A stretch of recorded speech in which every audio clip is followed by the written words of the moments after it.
A picture up there, man. Those are that was up there. I love this picture so much because we this should have been like forefront and center on the table. Yeah, there's a couple handsome fellas right there. You know, I got people. Beard's not as big anymore, but I do have people. There's so many times I get comments about the picture because it's just in the background in a lot of the videos. Oh, and people notice it back there? Yeah, and they're like, oh, what a sweet, like, is that a wedding picture? It was like an engagement picture, you know? Hey, no, look closer. And that was for our beard competition. That was the summer beard contest. Yeah. When was that? God, that was probably already, 5 years ago? 2018. Oh, Jesus, time goes by so fast.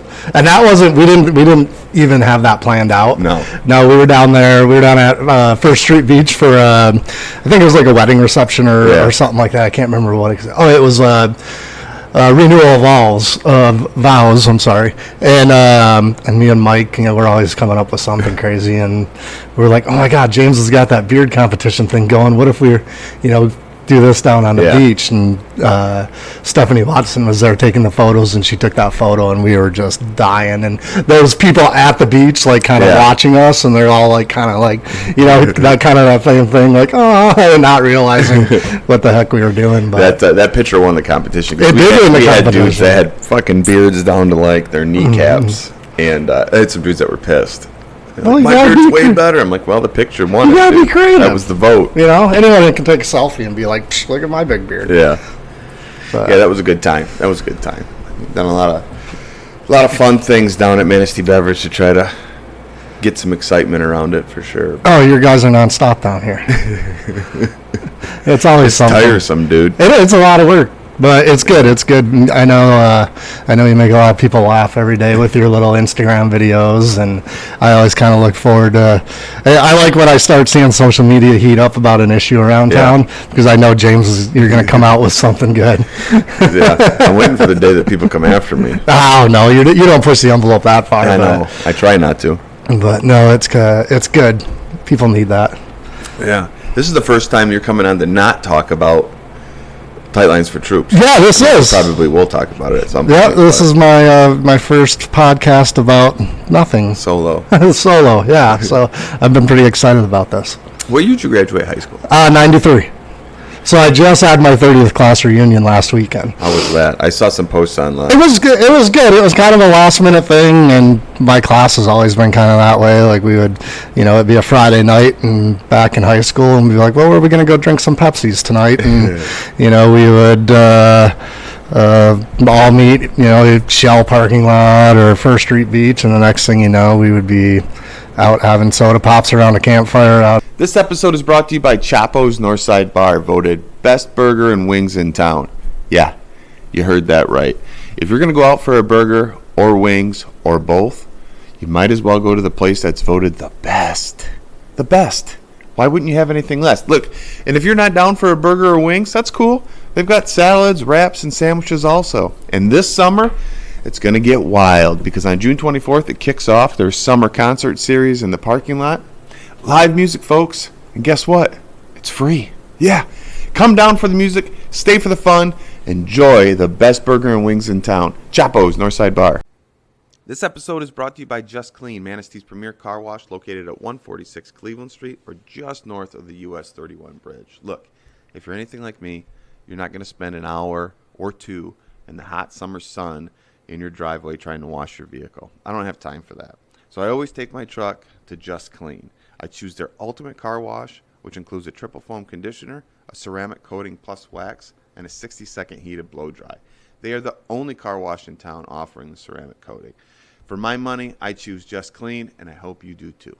The Stink Ponds or GOS or somewhere out there on Oak Street. Yeah. So then we the paper plate. Yeah, that's not there anymore. I think there's a house there now. Yeah. But so it was good. There was, 15, 20 of us there. Did it down at Fifth Avenue, and it was fun. Yeah, there's a shitload of people in town this weekend for this. Yeah, it was a good weekend, but yeah, it's good to see. I see a lot of the people now that I'm back in town, but it's still good just to get down on the beach and, hang out with your friends like you used to do back in the day. So nobody does that anymore. The outside, let's just go out in the woods and have Yeah, fun. man, I feel it's- like kids, all they do is drugs. Yeah, no, yeah, you're right. It's, you talk to some of these younger kids and stuff, and it's like, why aren't you out in the woods having a party right now? Or Yeah. why aren't you down at the beach, having a bonfire or doing something? They can't put that controller down, or if they're somewhere where there's not Wi-Fi or cell phone service, it's the end of the world for them. So, Dude, it's wild though. I think about that. Like we'll at the dinner table, we'll talk to our kids about stuff. Like, hey, how's it going at school or whatever. I mean, my kids are really chill, so it's always a pretty decent conversation. But when the topic come up about like, is there like parties going on, or like is anybody partying at school, or are you guys going out and doing anything like what we used to do when we were whose kids? parents are leaving this weekend? Nope. None of that's going on. Yeah, it's like we used to. And if it was cold outside, it's like, all right, whose parents are going to be out of town this weekend? Yeah.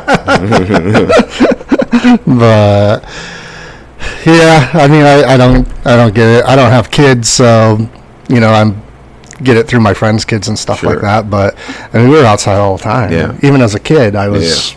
The summertime rule at my house was my best friend, he lived right across the street from me, and this was probably when I was like 5, 6, 7, 8 years old, when I really couldn't venture too far. But the summer rule in the neighborhood was no kids before 9 a.m. and that was like your quiet time, and you could watch your cartoons and have your breakfast and not drive all the parents crazy. But from 9 a.m. until the streetlights came on, our parents would be dragging us in by the ears, trying to get us inside. And, a lot of the times we weren't doing anything besides, maybe sitting under the tree, playing with cars or doing whatever, but we were outside. Yeah, it makes me feel so old when I have conversations like this, like back in when we were kids or back in my day. But I mean, it's kind of wild to me to really take a look at the fact that in my neighborhood right now, I know there's a bunch of families with kids. Mm-hmm. And none of them are outside. No. None of them are outside, dude. My 7-year-old's outside. Yeah. I saw every winter, I always bring that up. I'm out shoveling. Yeah. And I'm like, God, when I was a kid, and I don't mind shoveling and whatever, but I'm out shoveling snow. And when I was a kid, there was 25 kids pounding on your door all day long. Hey, we want to shovel your snow. You want to shovel your snow? You couldn't find a kid to come shovel your snow now. Same thing with cutting grass. Yeah, same thing with the kids cutting grass. I will say, though, the kids that want to make money, they make money. Oh, yeah. I mean, they're out there and they're hustling. Yeah. They're hustling. Yeah, there's that handful of them that they probably have more money in my bank account, and they're just out there hustling. Out there getting after it. But I graduated in 93, 30 years ago. Did you go in the Marine Corps right after that? I did. I didn't know what I was going to do. I was an okay student, and I was like, well, maybe I'll go to college, and then I was like, maybe I'll go into the service, maybe I'll go into college, and I didn't know. And when I was 17, I don't know if you'll remember this or not, probably will though, but remember when and I can't remember the name of the boat, but when the Navy ship came into Manistee and docked at 5th Avenue? Sort of. Yeah, and they did this reenactment, and they were on a tour of the Great Lakes. So I think I was 7. I had to be maybe 16, 17, right in there. And so of course, everybody went down to 5th Avenue to see this. So the ship's there, and all the Marines came in on the all their different boats and everything like that, and stormed 5th Avenue Beach. And then you got to tour the boat and all that, and I was like, man, this is badass. Yeah, that sounds cool. Well, it was cool. So then I was all gung-ho. And I was like, Mom, I need to sign up now. You need to sign for me. And she's like, absolutely not. You're 17 years old. I'm not signing for you because I'm not taking the blame for this. And I was like, oh, man. And I pushed her and pushed her and pushed her, and she, stood her ground and was like, nope, when you're 18, you can make that decision. So then, being a teenager, you kind of forget about it, and then friends start talking about college, and I was like, oh, maybe I'll go to NMC. And I didn't really know what I wanted to do. I was like, maybe I'll go to NMC, and, it's close enough to home, because, I was a little afraid to leave home, I guess, but at the same time, I wanted my freedom, and I was like, maybe I'll go to NMC. So I had another buddy who was like, yeah, I'll go up there with you. That'd be great. Well, he backed out. Pussy. Yeah, he backed out and ended up going to do something else. So, and that was like, I don't know, maybe January of my senior year. And I was like, screw it, I'm joining the Marine Corps. So I picked up the phone and called Sergeant Parlett down in Weddington at the recruiting office, and I said, I'm ready to join. And I think he was knocking at my front door as soon as that phone hung up. I don't know how he made it from Weddington to Manistee in 2 minutes, but he did it. And it worked out great because one of my good friends that I grew up with, he was in the neighborhood, Andy Kruznak. He joined as well, and we shipped out on the same day, so we were able to go together. And kind of leave Manistee together. So it worked out good. And then he was actually, our doors, we weren't in the same squad, but his squad bay was right across from mine. So every once in a while, we'd get a little, how's it going? And so it was pretty cool. I did 5 years in the Marine Corps. Got to travel all over the world, and I was stationed in 29 Palms, California. Which a lot of people, that was like, oh man, you're going to hate it because you're in the middle of nowhere, middle of the desert, hot as hell. Yeah. But the nice thing is you're like, on a good day, 3 hours out of LA, 3 hours out of Las Vegas, a couple hours, 3 hours out of San Diego, 3.5 hours.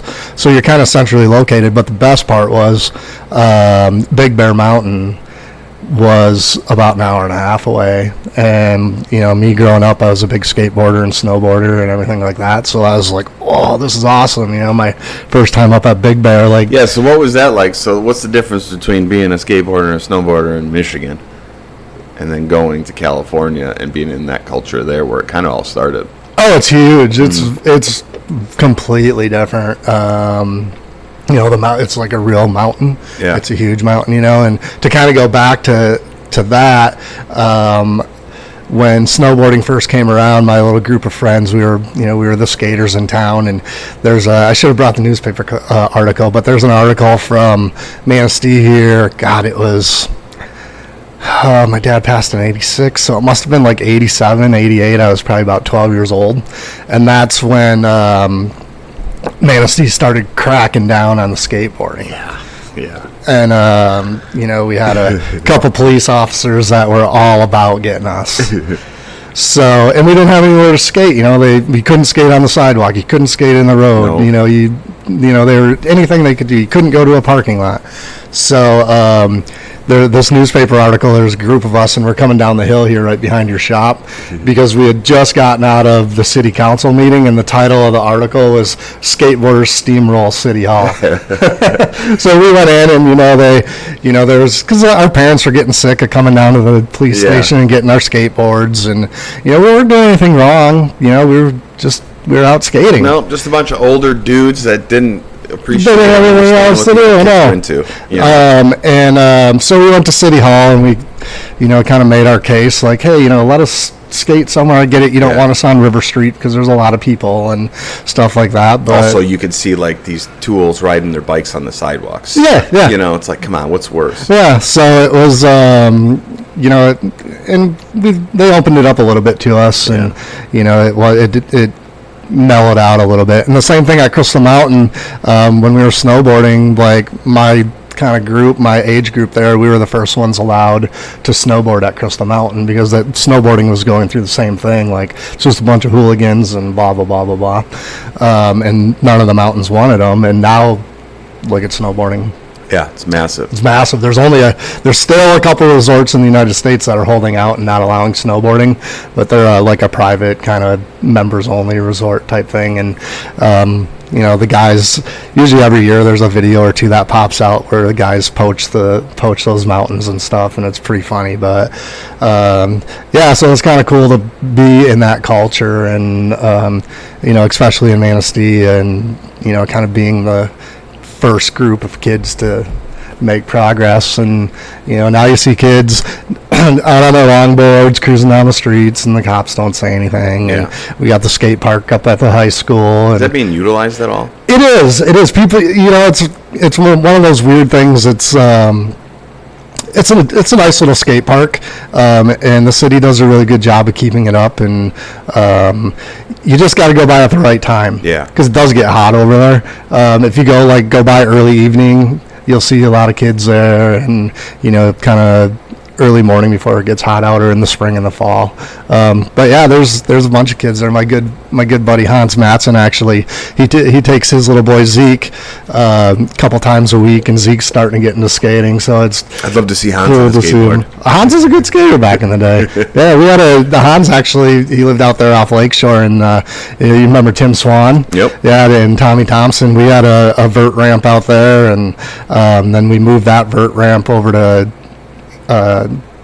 Tommy Thompson's house and combined it with his little mini ramp and stuff. And oh man, we had a lot of fun out there. A lot of fun. So yeah, it's cool. And that whole group of us, we're still friends to this day. And we always talk about getting together and going skating again, but we usually end up drinking beer instead or doing something else. But yeah, I miss those days. Yeah, your arc here, with the skating, the Marine Corps, and then we're going to get into some of the music industry that you guys so it's pretty cool. So I got out of the Marine Corps, and then my big plan was I was enrolled, and this goes back to another college story, and Andy Lee not going to college, but so I was enrolled in college up at Great Lakes State University, because I wanted to be a firefighter when I got out of the Marine Corps. I was like, I think that'd be a cool job to be a fireman. So I get all the paperwork in, blah, blah, blah, blah, blah, and it comes time for the physical. So I do the physical, and I guess to be a fireman, you can't be colorblind. And I'm colorblind, and they don't give any waivers. So that ixnayed my idea of wanting to be a fireman. And whereas when I went into the Marine Corps, I was just going to say, they give you a waiver for being colorblind, and I never knew I was colorblind until I went for my physical for the Marine Corps, and they're like, "You're colorblind," and I'm like, "Colorblind? I can see colors," and they're like, "No, you're actually pretty bad," and I was like, "Really?" And they're like, "Yeah." So, but they're like, "That's what okay." Colors don't you see?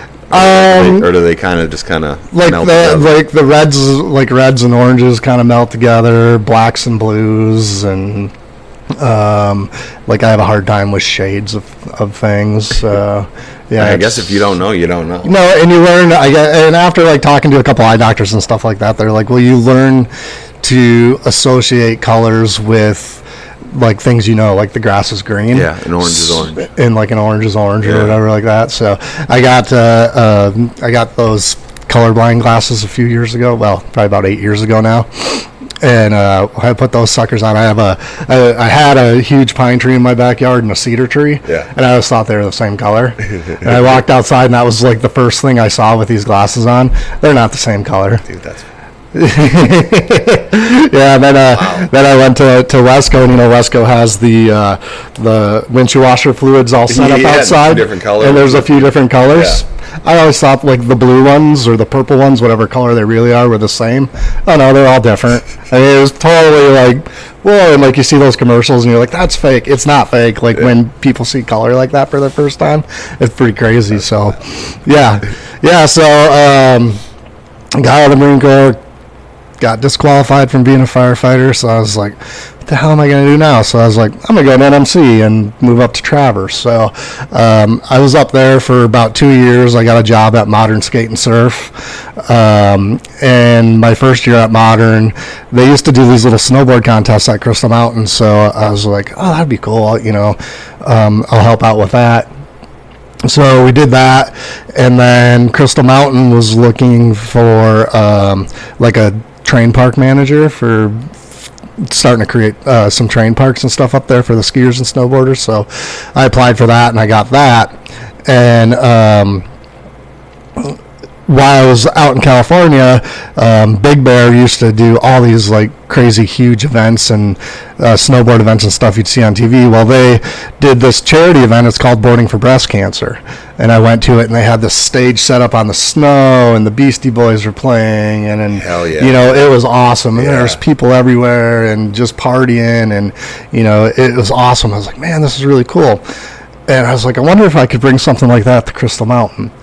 And so at this point, I had no idea what the hell I was doing. I just winged it, and I got a hold of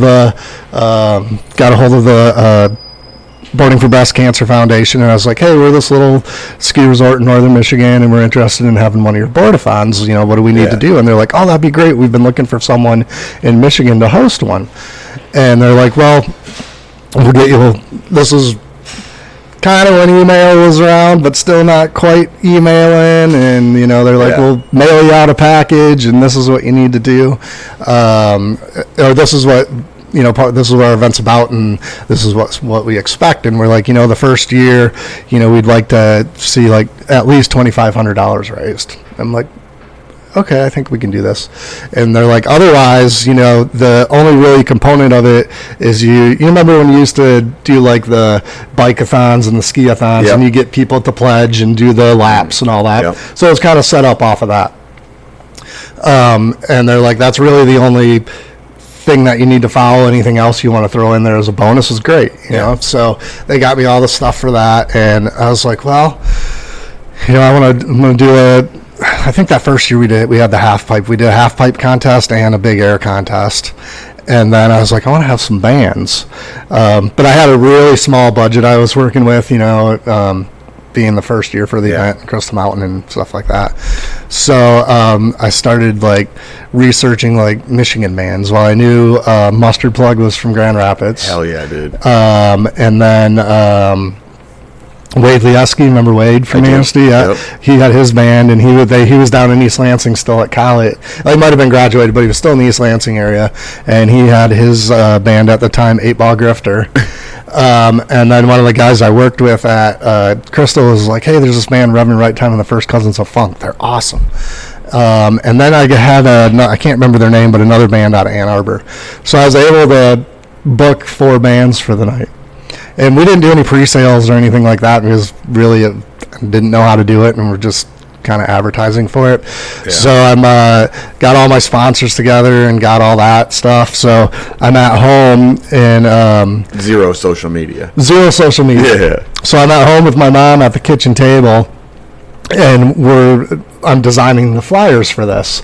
So I got all my snowboard magazines out, and I'm cutting out like Vans, Burton, you know, like their logos, taping them to a piece of paper. And then my mom had pretty good handwriting, so she was writing like all the event info on it. And then I go down to Jack Pine, and I walk in with this thing all taped together and stuff. I was like, I need, you know, 1,000 copies of this or whatever. So they do it. I get the flyers up and everything like that. And it was a crazy weekend at Crystal Mountain. That first year we ended up raising upwards of $10,000. And the concert part of it was just, we did it inside in one of the big conference rooms, and you couldn't even move in there. It was insane. It was so much fun. The people who ran Boarding for Breast Cancer, Fuse Sports Marketing out of Vermont, Burlington, Vermont, they also were in charge of the U.S. Open of Snowboarding. So my event was like in January. The U.S. Open of Snowboarding is always in March. And they called me up. Oh, God, it was a few weeks after that. And they're like, hey, would you be interested in moving to Burlington and being the assistant event manager for the U.S. Open of Snowboarding? And I'm thinking, this is, you know, I'm talking to the girl who I had worked with on Boarding for Breast Cancer. And I was like, are you screwing with me? And she was like, no, we had a guy quit, and we need an assistant. And I was like, holy shit, this is pretty rad. I was like, hell yeah. So I talked to Crystal Mountain. I was like, hey, I have this opportunity, you know, like it's getting towards the end of the season here, and I didn't have any other events going on. And they're like, oh yeah, that's great, go. So I packed up my car and headed out to Burlington. Never been there before in my life, but I was like, I'm going to work for Burton, basically, you know. Which is fresh. Yeah, so I got out there, and got settled in and started working as the assistant manager for the U.S. Open of Snowboarding. And the U.S. Open of Snowboarding is it's gone to the wayside now, but it was the biggest snowboard event, in the world, and people came from all over the world to compete in this. And the years. So this is like X Games. Right? It's right at the beginning of X Games. Okay. Yeah, it's right at the beginning of X Games. I'm out there, and we're like, God, I think 2-3 weeks out from the Open, and a bunch of us all went out to dinner and had little meeting and stuff like that. And the manager, Jason, he lived down in Stowe, which is about 45 minutes out of Burlington. So he was like, I gotta get home. Weather's getting a little bad, stuff like that. So he took off. We went out and whooped it up on Church Street there, and had a good time. And that next morning, we got the news that while Jason was on his way home, he got in a car accident and was killed. So, everybody, it was a big shock because Jason was the event manager for the U.S. Open for many years. Yeah. And everyone's like, holy shit, this is crazy. So, and me just getting to meet him and stuff like that, and I was like, man, this is nuts, like such a great guy, and blah blah blah. And then not even thinking about what was going to happen when I showed up at work, and they're like, well, you're the event manager. I'm like, what? Yeah. So that the event went off well. Thank God for everybody that's been working on it for all those years, because I didn't know jack shit about it. So did that for 2 years. And in between the 2 years of doing that is when I got into the music side of things. So that company, Fuse Sports Marketing, also had some sponsors that were out on the Vans Warped Tour. And they're like, hey, we need some people to go out on Vans Warped Tour to tour manage this display. It was God, what the heck was it? One of the Mountain Dew drinks. I can't remember that. Well, it was when all the energy drinks were blowing up. And I was like, okay. So I got out there, and that's when I started meeting. I started meeting people in the music industry. And from there, it just snowballed into 20 years being out on the road in the music industry. So were you like roadieing? Or? So yeah, I started out at the bottom, pushing road cases and being a stagehand and stuff like that, and then worked my way up to festival production manager. And I did 9.5 or 10.5 years on the Vans Warped Tour, a bunch of other tours in between the Warped Tours, and then that's when Rockstar Mayhem Festival started, and the owner of the Warped Tour had his hands in that, and that was, I was kind of getting a little old for the Warped Tour. And I was just going to say, like, what kind of toll does that take on the body? That's a lot of travel. Oh, especially the Warped Tour. The Warped Tour is crazy. It's you're out there for about 2.5 months, and you have a total of like 5 days off. It's just crazy. So Mayhem was 2 days off a week. It was like a normal tour. Yeah. And then I did that for, Mayhem went on for 8 years.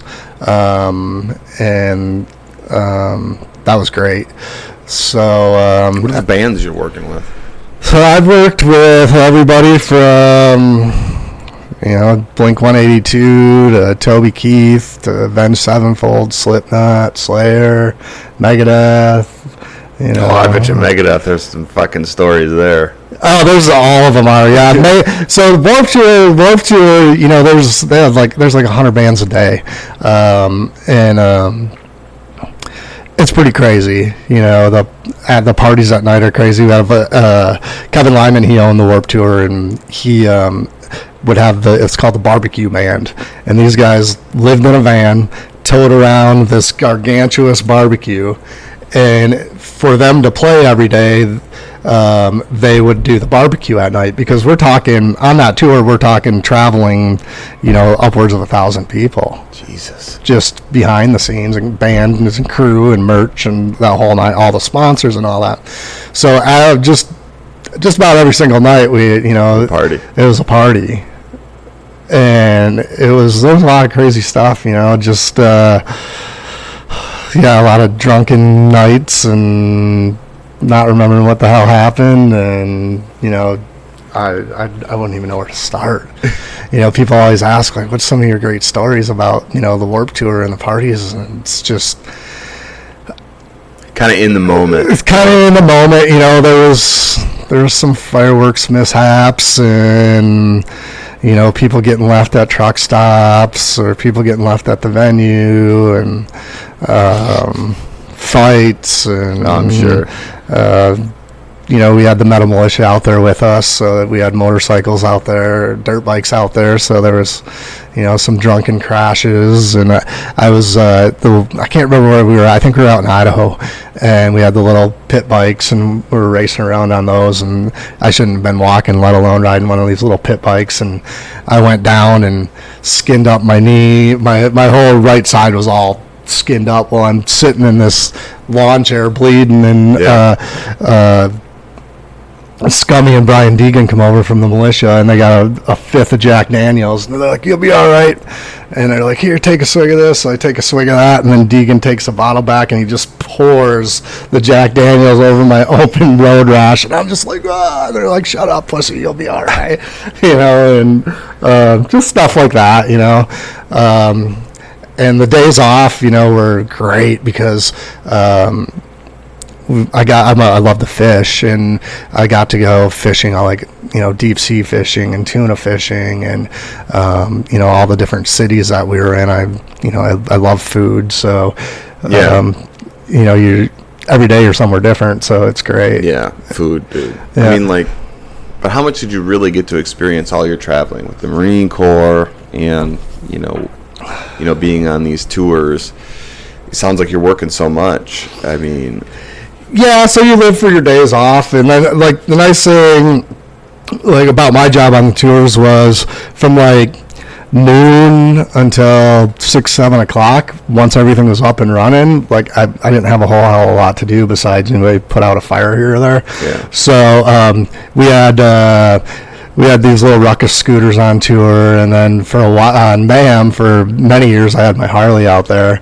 So, I could bust out for a couple hours during the day and, go hit up a little restaurant or something like that. But is it like, with all these bands that you work, and you work with some pretty hardcore bands, I mean, from the, peripheral, like, as like somebody who likes to watch, like, behind the music, was it sex, drugs, and rock and roll with these people all the time, or? Yes and no. Fast cars, fast women.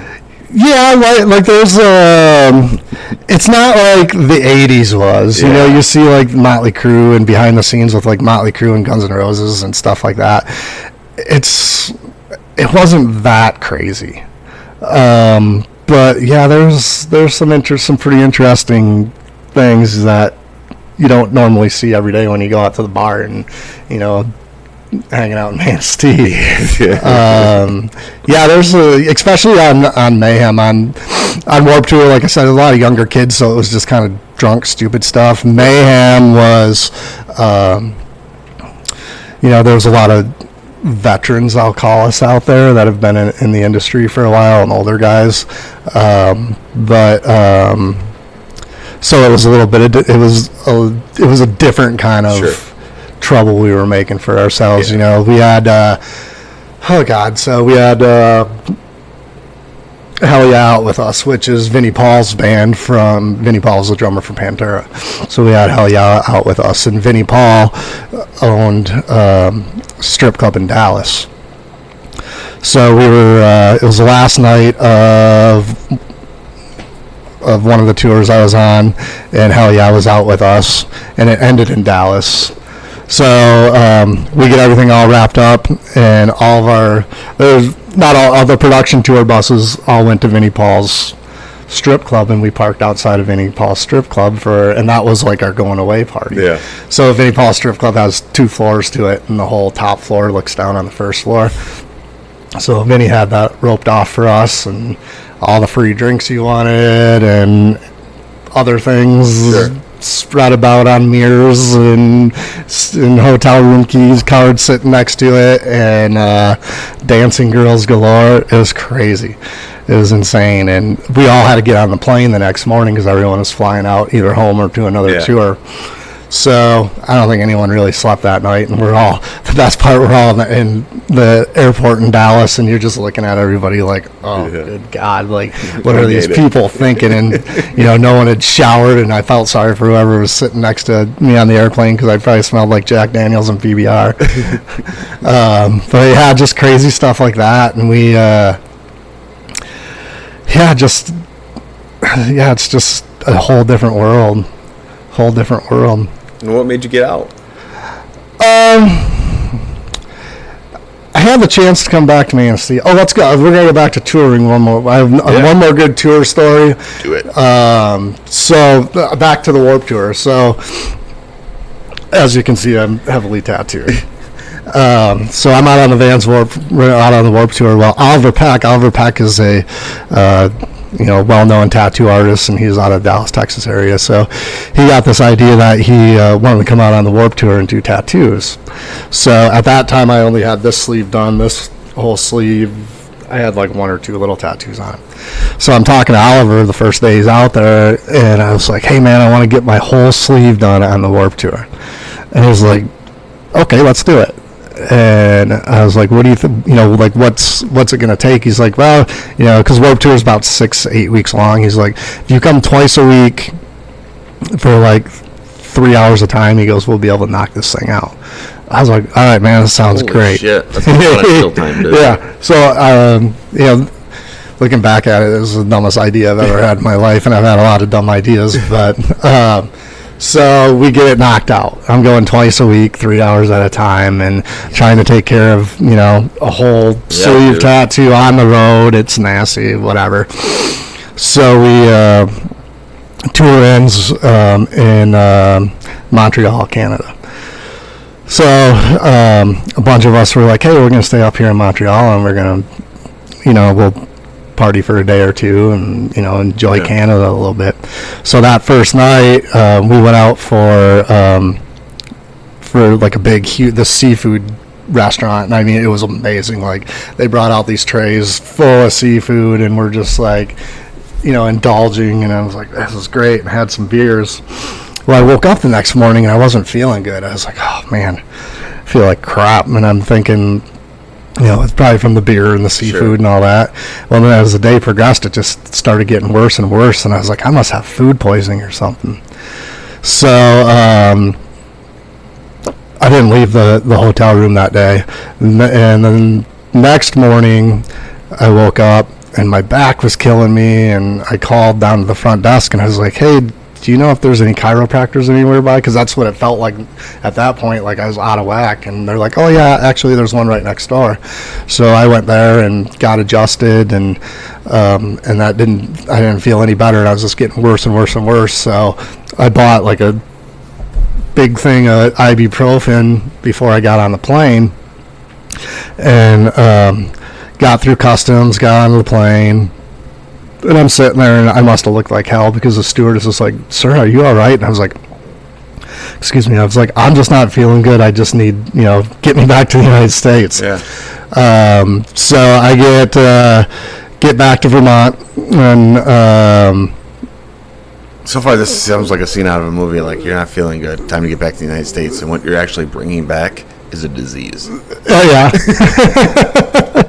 And I land at the airport, and my girlfriend at the time was like, oh man, you look like shit. And she's like, do you want me to take you to the hospital here in Albany? I was like, no, let's just get back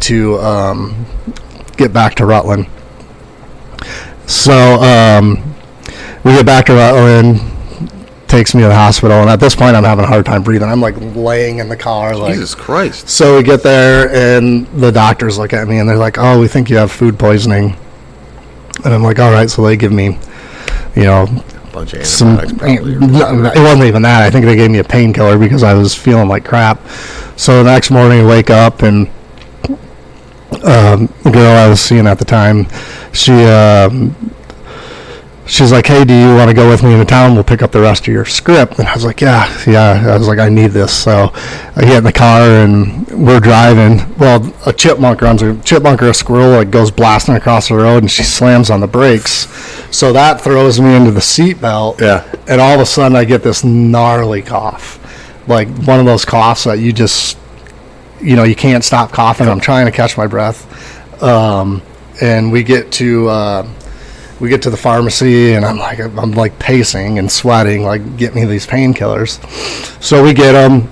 I pop a couple of the painkillers and then she takes me back to the house and she had to go to work, and she worked on the other side of the mountain, and where she worked, she didn't have cell phone service. At my house, I had horrible cell phone service and I didn't have a landline. So I'm at home and I'm laying on the couch, and as the pain meds are wearing off, I'm starting this coughing again. And I popped some more of I think they were Percocets they gave me or something. And I popped a few of those. Well, it was getting to the point where I couldn't breathe at all. And I'm like trying everything, when like you're sick or whatever and you try to find that sweet spot. I couldn't find that sweet spot. So this is about the last thing I remember. So I remember like trying to call her on the phone, couldn't get service. I think I sent a couple text messages, and I dragged myself off the couch and I crawled out the door and got to like Jesus Christ, up the hill a little bit where there's cell phone service. Yeah. And I remember talking to 911, and this was in like mid-August, and I woke up to tubes out of every hole in my body and on life support, couldn't talk anything, in about 7 weeks later. So I ended up having MRSA and double pneumonia on top of it. So it comes the fucking tats? From the tattoos, and that's my scar there. Dude, MRSA, man, that's some scary shit. Yeah, and it wasn't showing anything. I didn't know what the hell I had. So, and a little funny, kind of a funny part of this story, and I'll keep all the names out of it. And I had just moved. I was just in the process of moving from Manistee to Vermont, because I met a chick out there and I was hanging out with her, and I had gotten out of a long-term relationship, so I was dating. I call this dating. Yeah. You're just out having fun. I was just out having fun. Just hanging out. And lo and behold, someone gets a little sick and ends up in the hospital and almost dead. 3 girls showed up at the hospital. How many? 3. Attaboy. But Attaboy. I was in a coma, so I had no idea what was going on. I would have loved to have been in the room when the 3 of them are in there together. So this is my $750,000 sleeve. Okay, but we need to talk about the girls. I don't know. I was out like light. I don't know what the hell happened. Wow. Did any of them stay after you woke up? Yes. Nice. Yeah. Well, for a moment in time, she was a keeper then. Yeah, for a moment in time. So, but yeah, it was pretty interesting. The nurses had no idea what was. So the funny thing is when I got to and obviously I don't remember these stories, or I don't remember this part. But so when I first got in the hospital, they all thought, the nurses were like, oh, like they were running home to like their kids, because they thought like I was an actual musician, rock star, and from the Warped Tour, because I kind of remember a little bit in the hospital after the ambulance got me there, and I guess I told them enough to know what was wrong with me or why I wasn't feeling good or anything like that. But yeah, it was pretty funny. So I was kind of a celebrity at the hospital for a while, and then when all the girlfriends showed up when I was on the deathbed, like they got a good kick out of it. So. But they did a great job. Vermont, where I lived in Vermont, or Rutland, Vermont, their hospi's probably a little bit bigger than Manistee, but, they did a killer job. Yeah. And, they saved my life. So, yeah, so that's, I guess, a good kind of tour life story. I guess you can't date anymore. I want to go back just a little bit from like the beginning. I didn't realize that how young you were when your dad passed away. Yeah, I was. It was 1986. I was born in '75. It was right before my 11th birthday. What happened? We don't really know for sure, but he was a pipe fitter welder his whole life, and he was one of those old dudes. Well, he wasn't old at the time, but he was one of the old school dudes that man probably never missed a day of work, and he could be sick as a dog, and calling in sick wasn't in part of his vocabulary, and he was working down in Muskegon, and he left on I think it was like Monday morning or something, to head down to Muskegon, and the guys were staying down there. They were working on a pretty big job, so they were staying down there, and he wasn't supposed to be home until the end of the week. So he took off, like I think it was like Monday, or it must have been Monday morning. So it was just me and Mom, and doing our thing, and we come home from school. My mom was a nursery school teacher at Trinity, and I was going to Trinity at the time. So, we come home from school, and Dad's truck's in the garage. And, me being a little kid, like, oh, hell yeah, Dad's home early. This is awesome, Yeah. And we come into the house, and he's laying on the couch. And you could tell he was sick, and only being 10 and a half, 11, almost 11 years old, you can tell he wasn't feeling good, and he's that old school mentality. I'll be fine, I think it's just the flu, don't need to go to the doctor. And my mom's like, all right, and so he laid on the couch that night. The next day I went to school, and he was getting real bad, kind of like I was. He was having a hard time breathing, and so my mom got him to the doctor, and the doctor's like, we need to get you over to the hospital right away. We think you have pneumonia. So they got him over to the hospital, and they put him in ICU right away. And when I got out of school, I went up to visit him, and hung out for a little bit, and then he couldn't really talk because they had him on the breathing and all that stuff. And next morning he was gone. Jesus Christ. Yeah. So he had. They know for sure he had pneumonia, but my mom didn't want to do the autopsy and all that stuff. But they figure it was probably asbestos lung disease, because being a pipe fitter, welder all those years, and back then there was no regulations on it. I mean, until about 8-9 years ago, when I first moved back to Manistee, I had a huge sheet of asbestos in the garage that we brought home from work, and it was against the wall, so I got rid of that properly.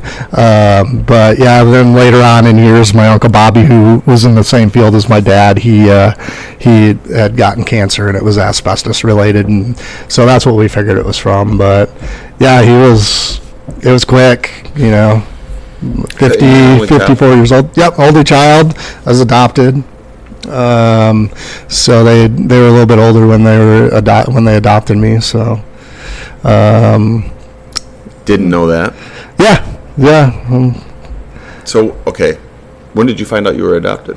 I always knew I was adopted. Okay. Ever since can remember, my mom and dad always told me that I was adopted. And there's here's another crazy story. So, always knew I was adopted. Never thought anything about it, hey, that's my mom and dad. So, when I was touring, I was doing an event out in Lake Tahoe, Boarding for Breast Cancer event, actually, in Lake Tahoe. And I was out there for about a week or two, and fly back into Grand Rapids got in, at 11 o'clock at night. I drove back up to Manistee because I was coming home to visit Mom for a bit, and pull in the driveway and walk inside, and it's like at this time about 2:33 in the morning, and my mom's sitting up in the dining room in her rocking chair. I was like, what the hell are you doing up this lake?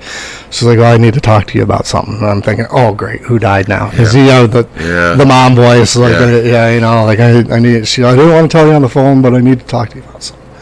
I was like, okay. And she's like, well, I got a phone call from the probate court the other day while you were gone. And I'm like, what the hell did I do now? And I'm thinking, like, I haven't done anything, you know? And she goes, they asked me, or they told me that your biological brothers and sisters are looking for you. And I was like, what? And she was like, yeah. She goes, so I went up there and I got this letter because I don't know if it's nationwide, but in Michigan, it doesn't matter how old the adopted child is. They could be, 5 years old, or they could be 70 years old.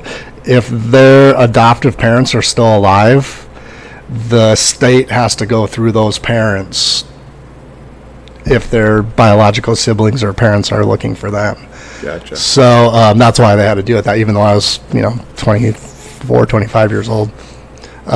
So it was pretty crazy. So I'm reading this letter and it's like, we're looking for our biological brother at birth. His name was Joshua Stephen Best. I'm not a Joshua. Yeah, dude, but it was kind of cool to see, like that, and it went on and on and on. So and I ended up having I was the oldest, and I have 3 sisters and a brother, and we're all about 2 years apart, and they're from the Kingsley area. So I ended up I gave him a call and talked to him, and I've met up with him a few times over the years and stuff. So it's pretty neat. Yeah, it's got a small world. Yeah. Well, for sure, it's a small world. It started making me think. I'm like, Jesus. I lived in Traverse City for a while, and before I met him, I'm like, God, we're only a year or two apart in here. I'm like, great, hopefully I didn't hook up with one of these girls. Like, what the hell? Like, my buddy Aaron McCool and all those guys are giving me shit, like, sure you want to do this? I'm like, I don't know, now you got me thinking. But it didn't happen, but yeah, so that was pretty cool. How was that for you after your dad passed? It just you and your mom? It was tough because being the only child, and it was me and Dad. Like my dad was a huge golfer. I golfed all the time with him. After he passed, I didn't pick up golf clubs again until I was in the Marine Corps. He was a big fisherman, hunter. Great family guy. And hard worker. So it was tough. Shortly after my dad passed that summer, my best friend who lived across the street from me, him and his family moved away. I mean, I had a rough year that year. But luckily, I had some good friends in the neighborhood, and a couple of my friends' dads, they kind of stepped in, and they would take me out hunting and fishing. Bruce Six, he used to own First Street Tavern.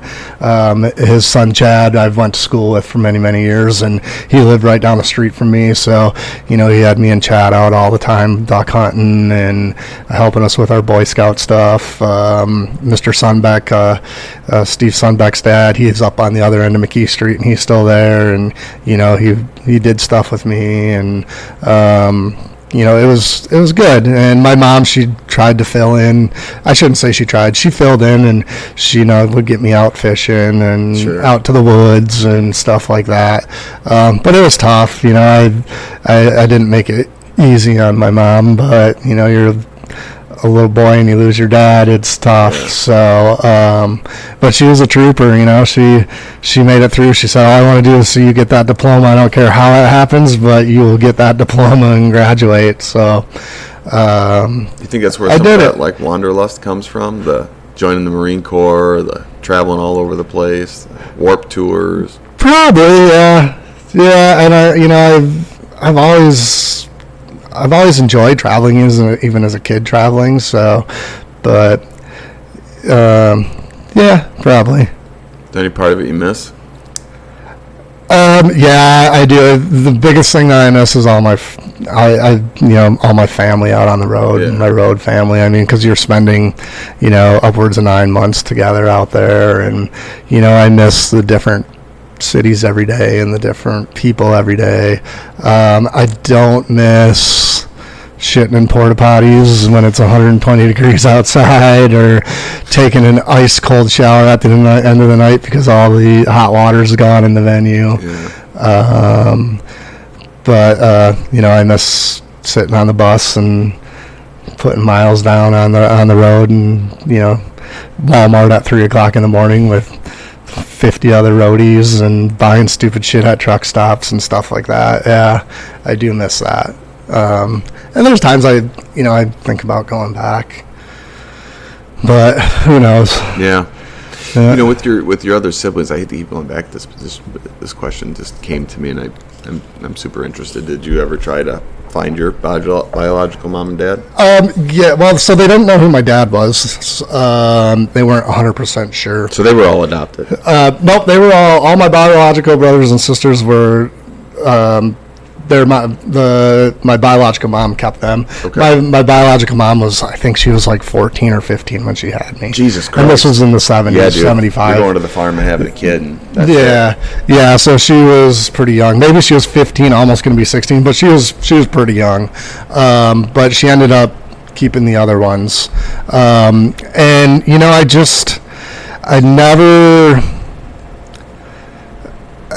thought about, like, meeting her, but I don't know what I'd say. Sure. And it's not that I have any resentment or anything like that, but I just, unless I feel that if she wanted to meet me, I'd let her come to me instead of me coming to her. Yeah. And that's just how I feel about it. But like I said, I don't have any resentment. I mean, I couldn't ask for a better life. I had the greatest parents in the world. They were the best, and it's never bothered me. Like I said, I always knew I was adopted. That didn't bother me. It was kind of neat to meet my siblings, but as far as my mom and biological mom and dad, if it happens, it happens. If it doesn't, I'm not gonna lose any sleep over it. So good on you. Yeah. So then where were we? Then got out touring about 9 years ago. I had the chance to come back to Manistee. I had been gone since '93, basically, minus a little bit here and there. And my mom was getting a little bit older up in age, and I just felt it was time for me to come back and spend some time with her. I was only getting to see my family a couple times a year. My mom and stepdad John, they'd come down and see me in Detroit or Grand Rapids or wherever I was at on tour, and they loved coming out to Vermont to visit. My mom used to come out to California all the time when I lived out there.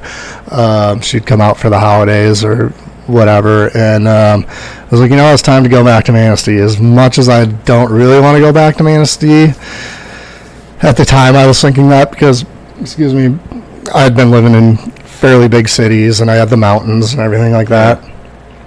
But I was like, screw it, I still have a bunch of friends in Manistee. It'll be good to catch up with them, see their kids, watch their kids grow up a little bit, and I packed up all my stuff and headed back to Manistee without a plan. So my first 2 years here, I still toured. And then I thought it was a good idea to put in some applications around the lake at the factories and got a job at Martin Marietta. So my last show that I ever worked was Slipknot, Mexico City. And that had been wild. Oh, it was insane. And that was Slipknot's first show in Mexico. So we figured there was probably about 100,000 people there. Yeah. And it was just insane. We're the first night there, we just standing on stage as the people were coming in, and they were coming in, and they were coming in, and they were coming in, and we're just like, holy shit. I mean, it was at a racetrack. They had this huge racetrack there, and we were in part of the parking lot, and I mean, the parking lot it's the biggest parking lot I've ever seen in my life. And we're just watching the people. We're like, where are all these people coming from? And they ranged from, like, the first band went on at like 4:00, I think it was. Yeah. And those kids raged at 4:01. That first guitar string hit, and it was on. So they had these huge, like, VIP tower kind of deals set out just a little bit from the stage on each side. And they were probably like 60 foot high. So when Slipknot went on, was getting ready to go on, me and the manager and a few other guys were like, hey, let's head up to I think it was the Tecate VIP viewing area. So grab a couple beers and scurry on all the way up there. So we're up there, and the crowd is it's just a sea of people, and we're like, oh, this is going to be insane. So all of a sudden you hear the intro go, and people are they're starting to hoot and holler, and then it just went off. Well, Corey Taylor, one of their songs, they do this right in the middle of the song. He has everybody in the audience get down on the ground, like crouch down, and then when he yells jump the fuck up, everybody jumps the fuck up. I thought that tower was coming. I thought that tower was coming down, and dude, it was amazing.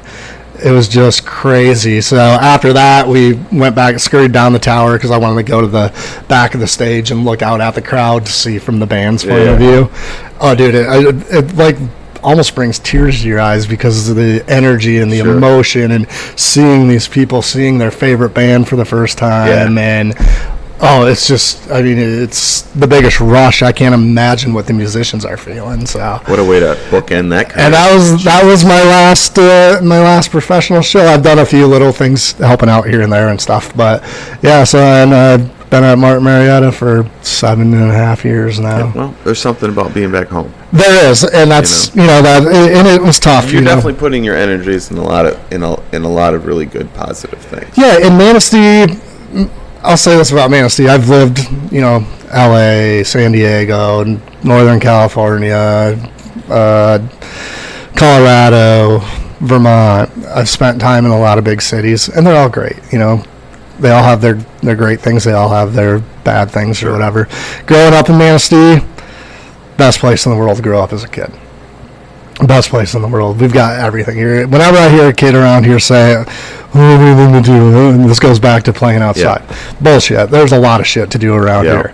You got the beach. You've got the rivers. You've got the skate park. You've got downtown. You've got trails. You've got you got it's everything. all outside. It's all outside. But there's a lot to do around here. The teen center, there's always kids at the teen center. You got in the wintertime, you got Crystal Mountain, you got Cabernet. The schools take the kids there. You got all the different sports. I know that sports and everything aren't for everybody, but there's a lot of shit to do in Manistee. Get on your pedal bike and go for a cruise. Cruise the beaches. Said about kind of knowing everybody. Yeah, but great place to grow up. I mean, loved it. Loved every minute of it. There's times where I wish I lived in a big city so we had a skate park or, I didn't have to drive 3 hours to go see a band or anything like that. But whatever, that's going to be a kid in any city. There's probably kids in Chicago saying, I wish I lived up in Manistee so I could, shoot a gun out my back door and kill squirrels or whatever it may be, But I'm glad I left. I'm glad I got the hell out of Manistee, and I think everybody should get the hell out of Manistee. And I think that's more of like a, that's a leave your town kind of thing. Go experience life. Yeah, because there's a lot out there. There's so much out there. You can always come home whenever you want. Manistee's not going anywhere. Nope. Your family that's here are probably not going to go anywhere because they're older. They did their thing unless they're going to Florida for the winter. But, most likely you're going to have family or you're going to have some friends here. But, kids got to get out, see the world, get out, go, fly away, whether you join the service or, go to college out of state, or even if you go take a summer job, go to the Hamptons and take a summer job in the Hamptons, bartending or carrying luggage or something. Go, get out there. But come back. I mean, Manistee is a great place to raise kids. I know, it's not for everybody, but if you can make it back here to raise kids, or you can come back later in life like I did, I love Manistee, man. It's great. You had Trevor on a few weeks ago. Trevor moved to California years and years ago. Where's Trevor at? Living in Manistee. Authentic, dude. He's he's running authentic, and look at what goes around comes around, and Manistee, like Jenny Pelton says, Manistee is a place to be. It is.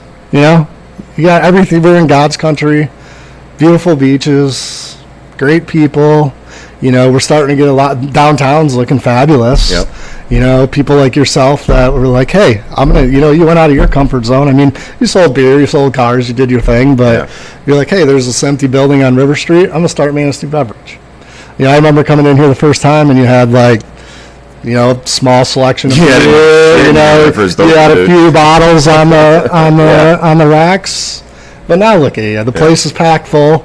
I see, as you know, you turn that open sign on, and any time of the day I come by here, there's people coming in and out.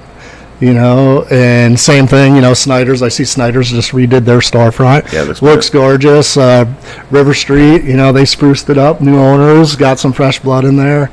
You know, 440. Well, I'll always call it that. Fricanos. Yeah. Beautiful. Doing it. Beautiful place. Doing it.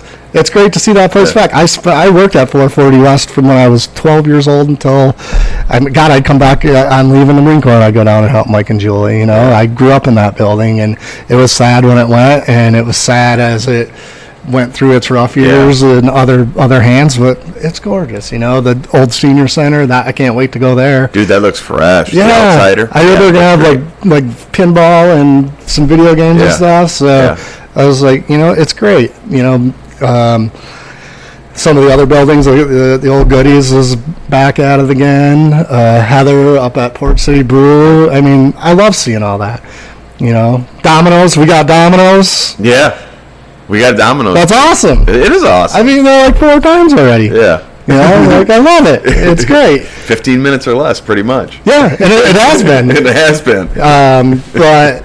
No, it's great, and that's one of the things that being in a small town is you hear all this negativity, blah, blah, blah, blah, blah. Yeah. You know, would you rather see a business boarded up with nothing going on and trees growing out of it, or a Domino's comes in? Not everybody likes Domino's. I get it. You know, it's just like, be happy for Manistee. We're it's coming around. You know, we had a few rough years, but it's coming around, and it's good. You know, if life's too short to bitch about shit. You know, you just got to enjoy every day. You know, I'm living on borrowed time after my debacle, my whole thing there, being sick and stuff. But you know, and you never know when you're not going to have another day, you know. Thank God every morning you wake up and you're here, wherever you may be, you know.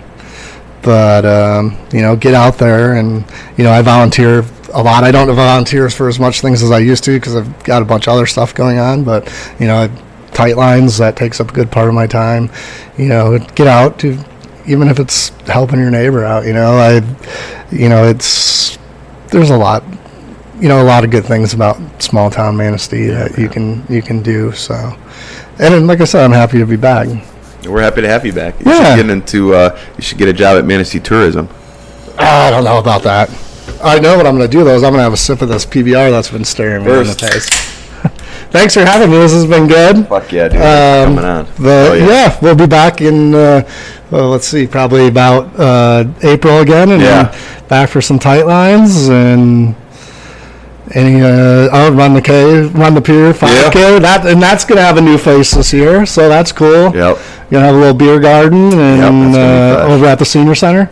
Over at the old senior center, or the new senior center. The new senior center, the old St. Mary's, or Duffy Park. Duffy Park. Yeah. I was mad when they raised the rims at Duffy. I used to be able to dunk, and now I can't. There was a brief moment in time where I could dunk there, and that was a long time ago. Oh yeah, that's a long time ago. So, and then you got your bike race too. Is that coming up this fall? October. Yeah. So we're putting it out there. I'd do more if I had more time. That's for sure. Yeah, but I think we all would. But yeah, I mean, yeah, it's great. Oh, then what else do we got going on? We got this won't be. It'll already have happened, but the bike night tomorrow night down here. Yeah, that's pretty neat. So first time I think that's happened. So that'll be Chief cool. was in here yesterday, Glass. Oh yeah. He was like, "Hey, do you know that you got this bike night going on tomorrow night?" I said, "Yeah." Well, they're gonna block the street down or whatever. It's just pretty interesting. We're trying to encourage this stuff, and actually, he was talking about like encouraging like actual blocks, like neighborhoods, to do block parties and shit, which I think is great. But anyways, he was talking to the promoter, And he said, well, we're going to have a wet T-shirt contest. And Chief was like, no, you're not. And he was like, well, it's just going to be like dad bods, like dads in white T-shirts. And he goes, if I see one bucket of water going over somebody, I'm pretty sure council's not going to allow you to do this next year. And I think the guy is going to do it anyways, and just be like, hey, that's part of the motorcycle life. Yeah, I get. And I see Lindsay's doing a block party too. That's going to be sick. So like that, there's so much going on. That's next Friday the 14th. That's her block party. But then also, like a Kenny Rogers tribute band is going to be up at the theater. No kidding. That same night. So the town's going to be fire the next couple of weekends. Yeah, awesome. Yeah, looking forward to it. Yeah, it's going to be a ton. Chapo, he's got a bunch of bands all summer long. Yeah, Josh doesn't fuck around, dude. No, that was my last roadie gig a couple of weeks ago. Me and my buddy Mason went over and had to set the stage up for him. So, but how awesome is that, though? Like, he doesn't even charge for that. No. You can just roll in. Listen to live music. Roll up your lawn chair, listen to live music, and I was down. We went down to Doc's last night. Rob had a fundraiser and a bike night down there, and got rained out a little bit. But Tyler Reed, he volunteered his time. He was down there playing music, and Rob did a great job, with his outside venue down there and stuff. Yeah, that's pretty sick what he's doing there. Yeah, it's revitalization. It is. It looks good. I'm glad to see it. Yeah, I got to get down there. Yeah, I'm glad to see it. So, but otherwise, there's a lot to do. There's a lot to do. We got to do this again sometime, brother. We do. We can call it